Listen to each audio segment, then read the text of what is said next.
Injection, आज का topic SQL injection है। एसक्यूएल इंजेक्शन का मतलब ये है कि हम किसी भी एप्लीकेशन जिसके बैकएंड के ऊपर डेटाबेसेस यूज हो रहे हों, तो हम उसको उसकी इनवैलिडेटेड इनपुट्स के थ्रू उस एसक्यूएल क्यूरीज को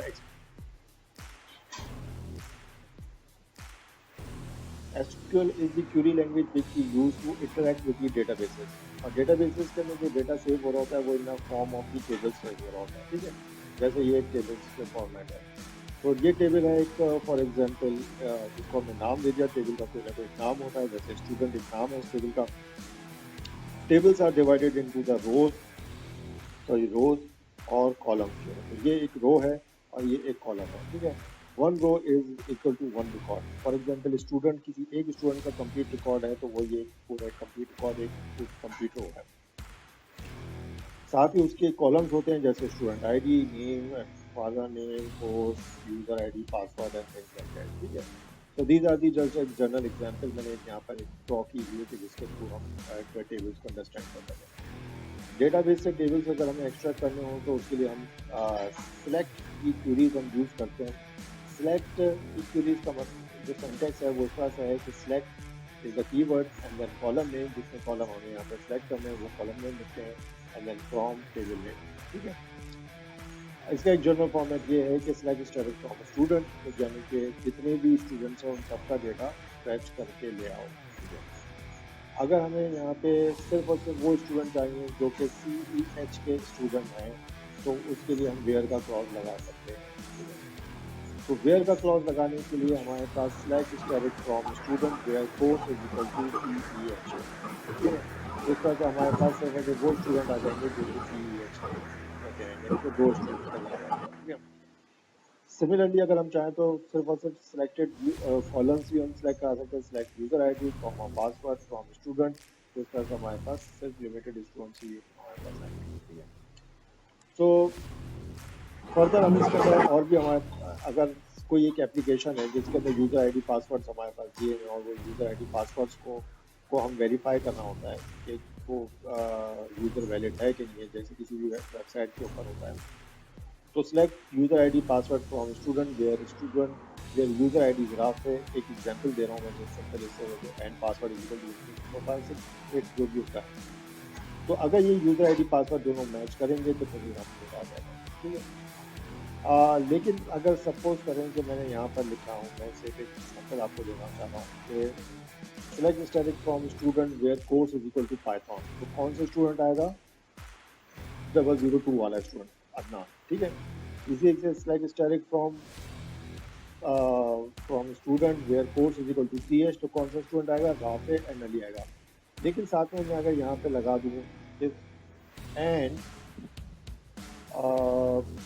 name is equal to Rafay, तो फिर अब कौन सा स्टूडेंट आएगा?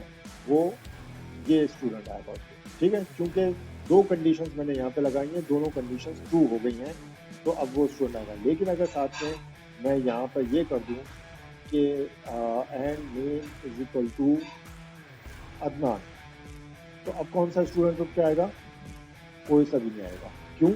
क्योंकि where course is equal to CH, तो CH के अंदर ये दो स्टूडेंट है and name is equal to Adnan, तो CH के अंदर तो ये दोनों कंडीशन एक साथ ट्रू नहीं हो सकती, क्योंकि CH के अंदर कोई भी अदनान नाम का स्टूडेंट नहीं है, तो इसलिए ये कोई भी रिजल्ट अटैच करके नहीं लाएगा, ठीक है।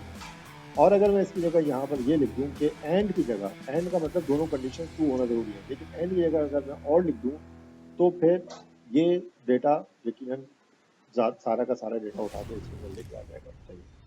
तो इसी तरीके से यहाँ पर हमारे पास यूजर आईडी पासवर्ड्स को भी हम वैलिडेट कर रहे होते हैं किसी न किसी डेटाबेस के थ्रू, ठीक है। अगर वो डेटाबेस के थ्रू वैलिडेट हो जाता है तो यानी कि वो वैलिड हो जाता है, अगर वैलिडेट नहीं होता तो नहीं होता। फॉर एग्जाम्पल यहाँ पर इस केस के अंदर अगर एक यूजर लॉग इन करने की कोशिश कर रहा है जिसका नाम राफे है और उसने अपना पासवर्ड 1 2 3 4 5 6 8 डाला है, तो क्या वो लॉग इन हो जाएगा?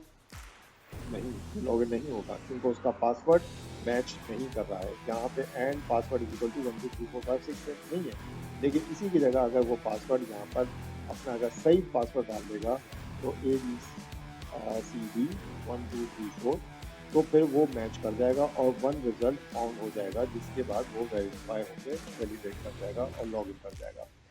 So this is a basic example of the SQL. SQL की नॉलेज होना एसक्यूएल इंजेक्शन के लिए, जैसे क्रॉस साइट स्क्रिप्टिंग में जावास्क्रिप्ट की बेसिक नॉलेज होना जरूरी थी, इसी तरीके से एसक्यूएल की बेसिक नॉलेज होना एसक्यूएल इंजेक्शन के लिए जरूरी है। ये हमने सिर्फ एक सिलेक्ट स्टेटमेंट को हमने थोड़ा सा रिव्यू किया है। अगर आप लोग चाहें तो इस चीज को फर्दर,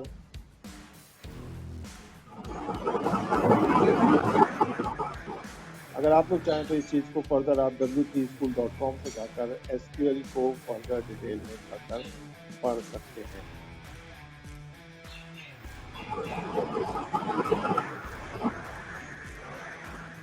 ये एसक्यूएल का कंप्लीट ट्यूटोरियल है जिसके अंदर सिलेक्ट स्टेटमेंट वगैरह और सब फंक्शन, ठीक है। सो मूविंग फॉरवर्ड, ये एसक्यूएल का एसक्यूएल का इंट्रोडक्शन मैंने आप लोगों को दिया है कि वो एसक्यूएल बेसिकली, अगर कुछ स्टूडेंट्स को इसकी नॉलेज ना हो। ओके, सो एसक्यूएल इंजेक्शन क्या टेक्निक है? SQL injection is a technique used to take advantage of the non-validated input vulnerabilities to pass SQL commands through web applications or execution by a backend database. हम जानते हैं कि किसी भी application, web application, for example उसमें हमें user ID password दिया होगा, वहाँ पे हमें लॉगिन करने का ऑप्शन है। जैसे कि हमारे पास ये एक एप्लीकेशन है,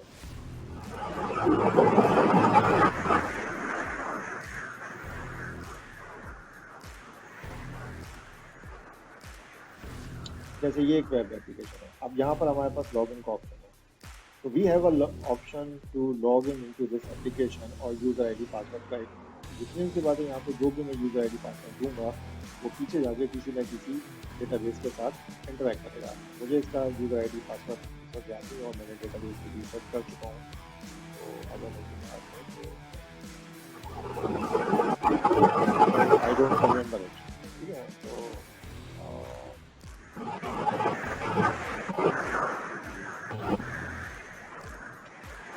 तो हमारे पास इस एप्लीकेशन में तरीकाकार ये है कि जैसे कि इसको मुझे याद नहीं है यूजर आईडी पासवर्ड, तो what I can do, I can register my self here. तो मैंने यहाँ पे जाके यूजर क्रिएट कर लेता हूँ, फॉर एग्जांपल अदनान, ठीक है, और पासवर्ड में उसका रख देता हूँ ABCD1234, ABCD1234, और मैं यहाँ पे अपने कोई सिग्नेचर ले देता हूँ कि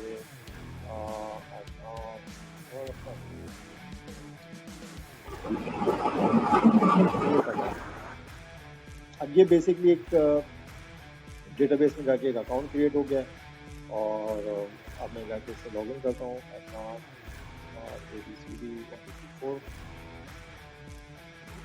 तो मैं लॉगिन हो गया हूँ as an account.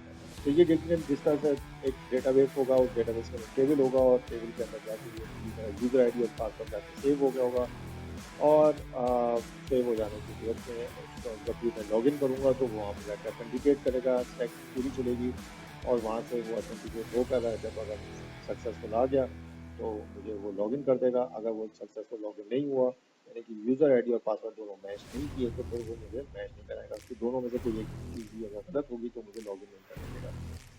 So basically इस वेब पेज के पीछे हमारे कोई एक डेटाबेस चल रहा है।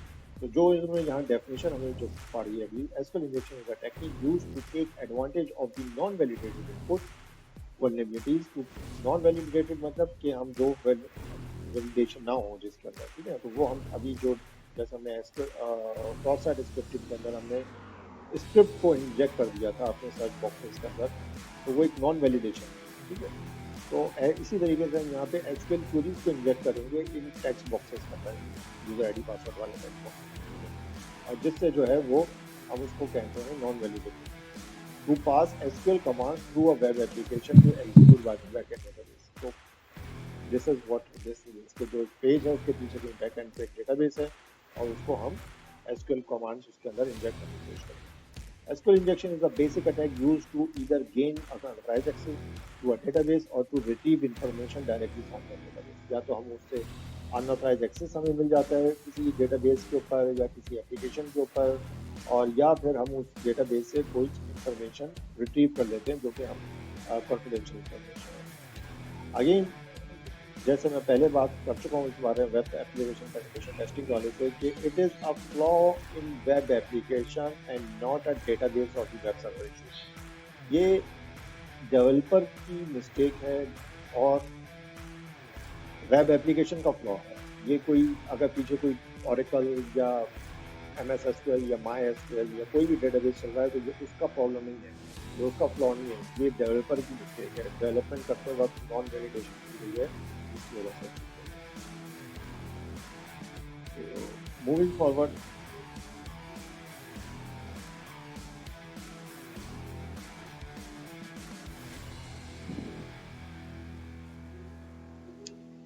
ये चीज़ हम डायग्राम पहले भी हम देख चुके हैं कि हमारे पास लॉगिन फॉर्म होता है, इंटरनेट वगैरह की ढूंढ कर निकलेंगे और फिर एट दी एंड जाके हमारे पास डेटाबेस से कनेक्टिविटी होती है, वेब एप्लीकेशन, और वो जाके हम उसको सिलेक्ट की पूरी हमें पास हो जाती है और जिसको जाके हम कहीं ना कहीं, ठीक है। तो आगे जाते हैं हम, और इसके अंदर हम होता क्या है कि जब कोई भी कोई एप्लीकेशन बनी हुई होती है, जैसे ये इन्होंने एक एग्जाम्पल यहाँ पे दिया कि यूजर आईडी पासवर्ड है, तो ये दो टेक्स्ट बॉक्सेस हैं, ठीक है। तो इसका जो अगर HTML फॉर्म हम देखेंगे तो ये हमारे पास दो इनपुट टेक्स्ट बॉक्सेस आ रहे हैं, ठीक है। यूजर नेम का और पासवर्ड का टेक्स्ट बॉक्स आ रहा है। तो जब भी हम लॉगिन का बटन दबाएंगे, सबमिट का बटन दबाएंगे, तो बेसिकली ये जो टेक्स्ट बॉक्सेस में जो कुछ भी आपने लिखा होगा, ये बैकएंड पे जाके किसी ना किसी क्यूरी के अंदर पेस्ट हो जाएगा। यानी कि अगर आपने यहाँ पे लिखा बार्ट और पासवर्ड में लिखा सिम, तो वो बैकएंड पे जब ये क्यूरी पोस्ट हुई तो जाकर एक SQL की क्यूरी लिखी हुई होगी, उस क्यूरी के अंदर यही बार्ट और सिम्पसन जाके वहां पे पेस्ट हो जाएगा। अगर मैंने यहाँ पे ABCD 1 2 3 4 लिख दिया तो सिम्पसन की जगह ABCD 1 2 3 4 आ जाएगा। अब मैंने यहाँ पे अगर नॉन वैलिडेटेड इनपुट है और कुछ भी मैंने उल्टा सीधा लिख दिया 1 = 1, तो सिम्पसन की जगह 1 = 1 आ जाएगा, ठीक है। तो ये बात हमें समझनी है। SQL इंजेक्शन की बेसिक्स ये है कि ये कि हम जो कुछ भी है इसमें लिख रहे हैं वो बेसिकली बैकएंड पे जाके किसी ना किसी डेटाबेस क्यूरी के साथ जा रहा है और इंजेक्ट हो रहा है। तो वहां पर हम क्यों ना कुछ ऐसा इंजेक्ट करने की कोशिश करें कि जो ये क्यूरी है इस क्यूरी को ही मॉडिफाई कर दें। जो हम यहाँ पे कुछ ऐसा इंजेक्ट करें जो जाके इस क्यूरी को ही ऑल टुगेदर मॉडिफाई कर दें। तो this is what the SQL injection is, ठीक है। तो इन्होंने इस चीज़ को थोड़ा सा फर्दर एक्सप्लेन करने की यहाँ पे कोशिश की है कि जैसे ये यूज़र आईडी पासवर्ड है तो वो जब सबमिट होगा तो सबमिट होगा वहाँ पर कोई ASPX की एक फाइल है। तो ASPX की फाइल जो है वहाँ पर जाकर उन्होंने कोई वेरिएबल्स हैं और वेरिएबल्स में क्रिएट होकर वो किसी, आप यहाँ पर देखें तो क्यूरी किस तरह से लिखी हुई है। क्यूरी लिखी हुई है, एक स्ट्रिंग बनाई है उन्होंने और एक select count correct from user where user name is equal to, अब इज इक्वल टू के बाद इन्होंने कंकैटिनेट किया text dot user dot text. ये जो टेक्स्ट बॉक्स था उसके अंदर जो भी डेटा होगा वो इसके अंदर आ जाए, और password is equal to text password dot text, तो यानी कि पासवर्ड के टेक्स्ट फील्ड के अंदर जो भी है वो इसके अंदर आ जाए। तो this is how we use to do it in the programming. तो समझाने का मकसद ये था कि आप जो कुछ भी इसके अंदर दो टेक्स्ट बॉक्सेस के अंदर लिखेंगे वो सब इस क्वेरी के अंदर जाके पेस्ट हो जाता है और वो जाके फिर डेटाबेस के साथ जाके इंटरेक्ट करना शुरू कर देता है। इंटरेक्शन जब हम स्टार्ट करते हैं तो हम किस तरह से स्टार्ट करते हैं वो इसकी एक यहाँ पे एग्जाम्पल दी हुई है, ठीक है। उस एग्जाम्पल को मैं रादर देन कि मैं इस PDF स्लाइड के अंदर आपको पढ़ाऊँ, मैं इसको डायरेक्टली ले जाता हूँ अपनी जो लाइव एक्सरसाइज है उसको करने जाता हूँ। तो यहाँ पर भी हमारे पास एक वेब पेज है जिसके ऊपर अभी थोड़ी देर पहले ही हमने यूज़र क्रिएट किया है और अदनान के नाम से। अच्छा, आप लोगों के पास भी ये वेब एप्लीकेशन जो लोग ले चुके हैं मुझसे वो इस तरह से अपने यूजर क्रिएट कर सकते हैं यहाँ पे, ठीक है, फॉर दी टेस्टिंग पर्पस, ठीक है। And going to the our notes as well, तो कीप इन माइंड कि ये जो एग्जांपल्स में जो यूजर लिखा हुआ है जरूरी नहीं है कि यही यूजर हो, ठीक है। हो सकता है ये यूजर एग्जिस्ट करता हो सकता है यूजर एग्जिस्ट ना करता हो। आप लोग अपना खुद एक नया यूजर रजिस्टर कर लेगा, जिसका अभी थोड़ी देर पहले मैंने अपना यूजर रजिस्टर किया है, ठीक है। तो मेरे केस के अंदर भी अभी राफे का यूजर जो है वैलिड नहीं रहता है, बल्कि इसकी जगह मैंने अभी अदनान का यूजर बनाया है, तो वो अपना ठीक है। अगर बाज़ औक़ात अगर कोई डेटाबेस का इसके अंदर एरर आ रहा है, जैसे कि आज सुबह में मेरे पास इसमें एक डेटाबेस के एरर्स हो रहे थे, तो you can do the reset database option like, okay. तो रीसेट डेटाबेस के अंदर जाएंगे तो पूरा डेटाबेस आपका रीसेट होकर फ्रेश स्टार्ट होगा।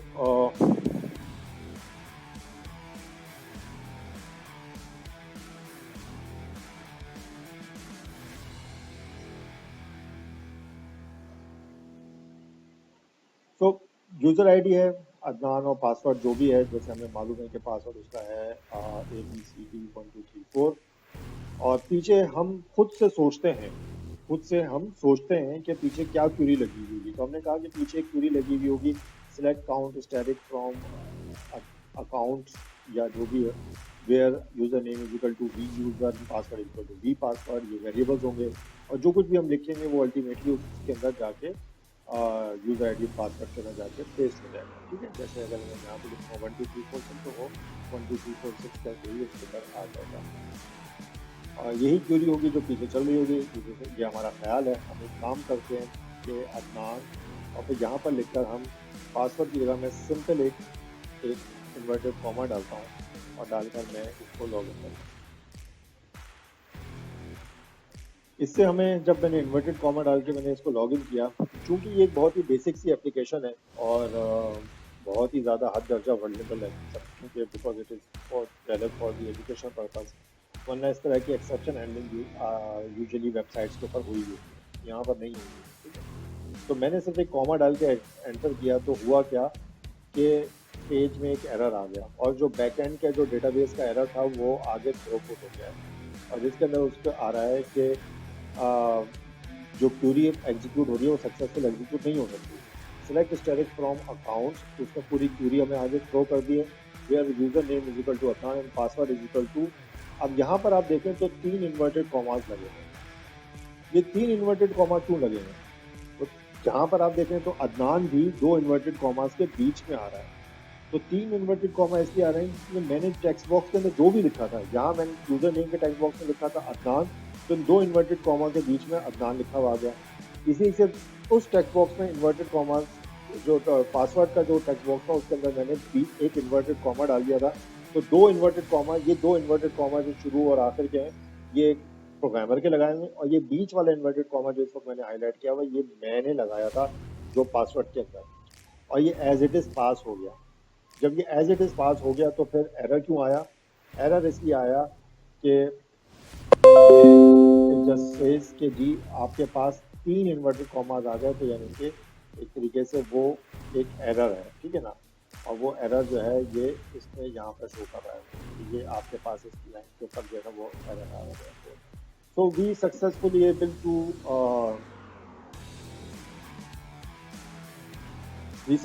Able to create the error in the website, and we are now going to exploit it further.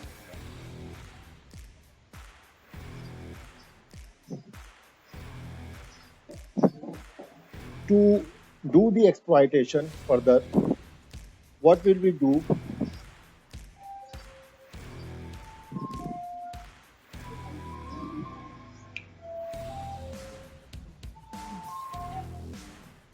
Excuse me, I'll just put my charger there.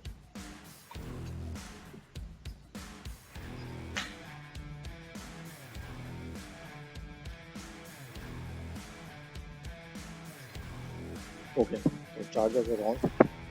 तो हम क्या करेंगे, यहाँ पर एक स्टेटमेंट लिखेंगे। ठीक है ना, स्टेटमेंट क्या होगा कि हम पासवर्ड में जाके डालेंगे 1 2 3 4, जो भी पासवर्ड ऐसे ABCD 1 2 3 4 and 1 is equal to 1। ठीक है, तो ये हम पासवर्ड के अंदर डालते हैं। ठीक है, तो हम अब इसको मैं बैक करता हूँ और इससे होगा क्या, अदनान और मैंने डाला ABCD 1 2 3 4 space and 1 is equal to 1। Shift